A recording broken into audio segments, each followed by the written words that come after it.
Deuteronomy 11. You shall therefore love the Lord your God, and keep his charge, his statutes, his rules, and his commandments always. And consider today, since I am not speaking to your children who have not known or seen it. Consider the discipline of the Lord your God, his greatness, his mighty hand, and his outstretched arm, his signs and his deeds that he did in Egypt, to Pharaoh the king of Egypt, and to all his land, and what he did to the army of Egypt, to their horses and to their chariots, how he made the water of the Red Sea flow over them as they pursued after you, and how the Lord has destroyed them to this day. And what he did to you in the wilderness until you came to this place, and what he did to Dathan and Abiram, the sons of Eliab, son of Reuben, how the earth opened its mouth and swallowed them up, with their households, their tents, and every living thing that followed them, in the midst of all Israel.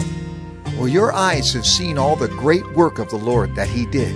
You shall therefore keep the whole commandment that I command you today, that you may be strong, and go in and take possession of the land that you are going over to possess, and that you may live long in the land that the Lord swore to your fathers to give to them and to their offspring, a land flowing with milk and honey.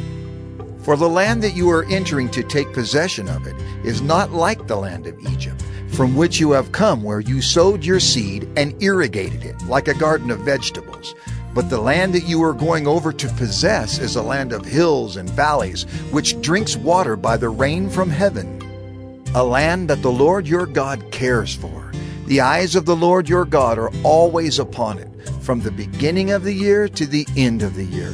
And if you will indeed obey my commandments that I command you today, to love the Lord your God and to serve him with all your heart and with all your soul, he will give the rain for your land in its season, the early rain and the later rain, that you may gather in your grain and your wine and your oil.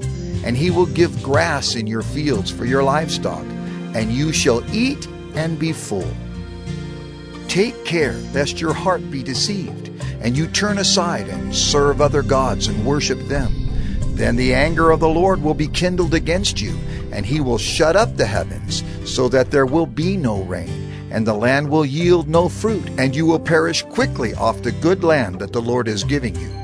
You shall therefore lay up these words of mine in your heart and in your soul, and you shall bind them as a sign on your hand, and they shall be as frontlets between your eyes.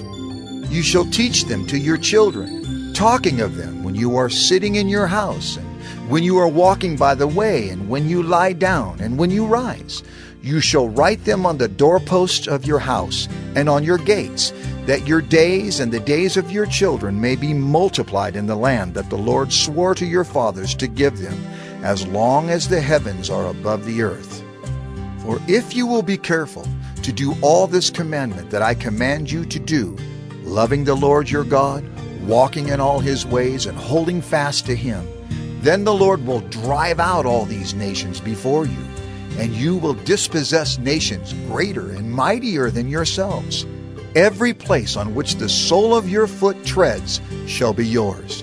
Your territory shall be from the wilderness to the Lebanon, and from the river Euphrates, to the western sea. No one shall be able to stand against you.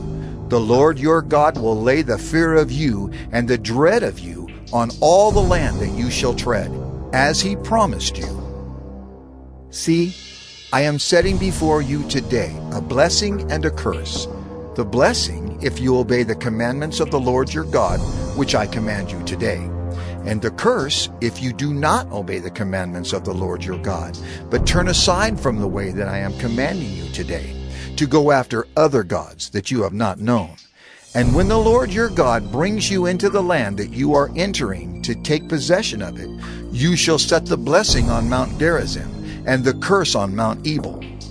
Are they not beyond the Jordan, west of the road toward the going down of the sun, in the land of the Canaanites, who live in the Arabah, opposite Gilgal, beside the oak of Moreh? For you are to cross over the Jordan to go in to take possession of the land that the Lord your God is giving you. And when you possess it, and live in it, you shall be careful to do all the statutes and the rules that I am setting before you today.